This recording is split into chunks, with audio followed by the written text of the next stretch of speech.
Hi, my name is Collette, and I absolutely live to share my voice. I actually got into music through band. I was a band geek from about the age of 11 up until now, really. I started out on alto saxophone down in my hometown of Columbia, South Carolina. I wanted to play trumpet, but my middle school band director was like, oh, it's gonna mess up your lips. So I didn't end up with trumpet. He put me on alto sax. And as it turned out, my grandmother had played alto sax, which I didn't know because she passed away before I was born. So anyway, so that's how I got started. School band, then marching band, which, you know, at historically black colleges is like very high energy. So I did that at Howard University. And then decided to start writing songs. And I was like, wait a minute, I want to sing these songs. So really in my early 20s, started to sing some of my lyrics and put out my first CD. And that's kind of how the progression happened. I know most people say I started in the church, and I did sing in church. I'm not a heathen, but it really started at school for me with band directors just kind of encouraging me and helping me to figure out what spoke to me musically, and then, you know, kind of have the courage to share it.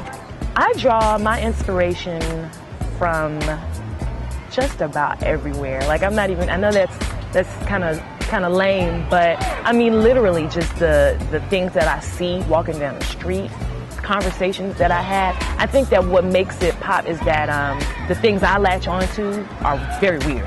The pieces of language, the scenery, things that speak to me are probably things that people wouldn't take a second look at. Like if you look at my Instagram right now, I just took a picture of a fence. Okay, but it's a good picture. Go look at my Instagram. It's not a bad picture. But you know, it's just like the things that'll speak to me could be super random, but they end up in my songs. Right now, I am about to release my newest album, my second full-length album, called Juneteenth Revolution. And I really see it as kind of a movement that I'm going to build and build up into the point of the actual day known as Juneteenth, June 19th. So actually, this is, you know, the first time I'm getting to tell people the release date is December 4th, 2012. But, you know, we're going to right on into June, and even beyond that, a lot of things are going to be happening. So I really am excited to be able to finally come back with the full-length project. It's not easy when you're self-financed and self-supported, sort of. And, you know, I've danced with indie labels here and there since my last project, but it really just felt right to do this myself the way I knew it needed to be done. As of late, I've drawn a lot of my inspiration from my birthday. Okay, that sounds weird, right? But my date of birth is June 19th. It's a holiday called Juneteenth. And it's basically the day that slaves in America, well in Texas, found out that they had been freed 2 years prior legally, but just haven't been told. That was probably pretty easy, right, to control what they knew.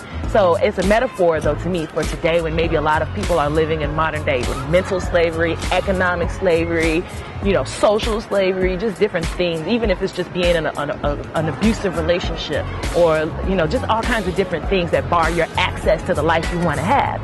So, you know, that basically inspired most of the material, if not all, on my record. So self-financing my album is quite an experience. I was about to say was, but it's still going on because it never ends, because the process of creating and then releasing and publicizing an album is, you know, very expensive. So, you know, from the beginning, I've always been self-financed, and now over time, as I've been able to get fans, you know, then I get a little more investment from different entities. But it's definitely trying, because you got to be creative, though, at the end of the day. And so, for instance, one way that I got creative was that I did a fundraiser at Kickstarter.com. And this was actually 2 years ago. So it wasn't like in vogue yet to use Kickstarter.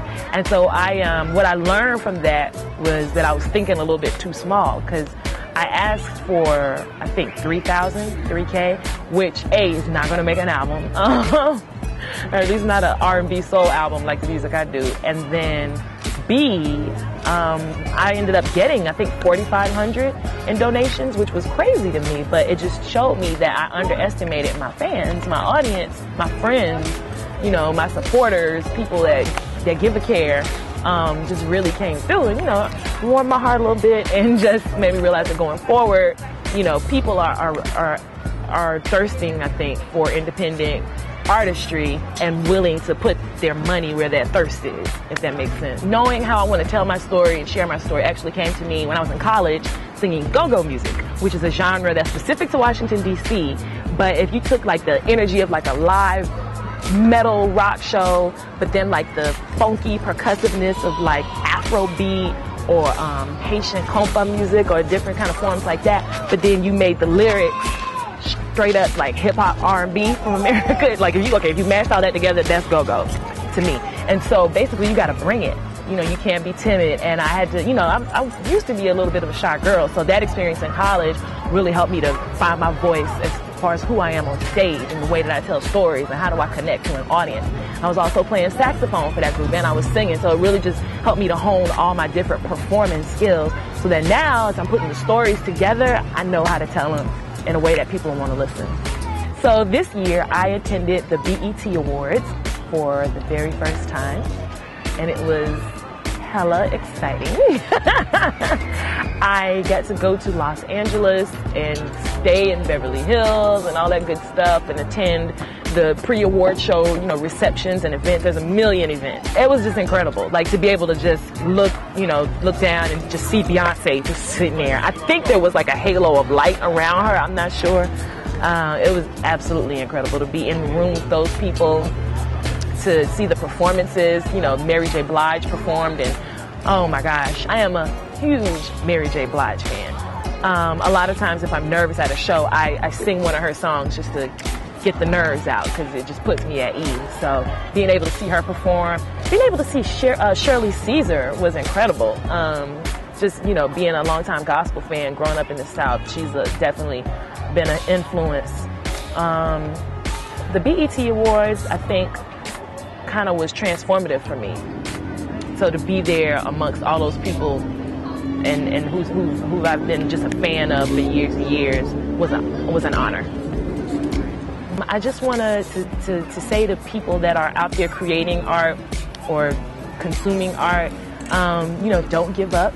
You know, I know right now things seem a little bit bleak because when you turn on the radio or turn on certain networks, you see the same thing over and over again, literally the same rhyme over and over again, kick it like soccer. No, I think so. It gets discouraging, but don't give up because we can't let art die. We can't let people look back at this beginning of the millennium time and just have a question mark in the encyclopedias of time about culture. It's hard, but it's coming. I think that really this next generation is going to come along and just blow our minds as far as the fact that they were raised in such a cookie cutter time and they're just going to take it completely, not even left field, not even right field, but like, you know, other galaxy field.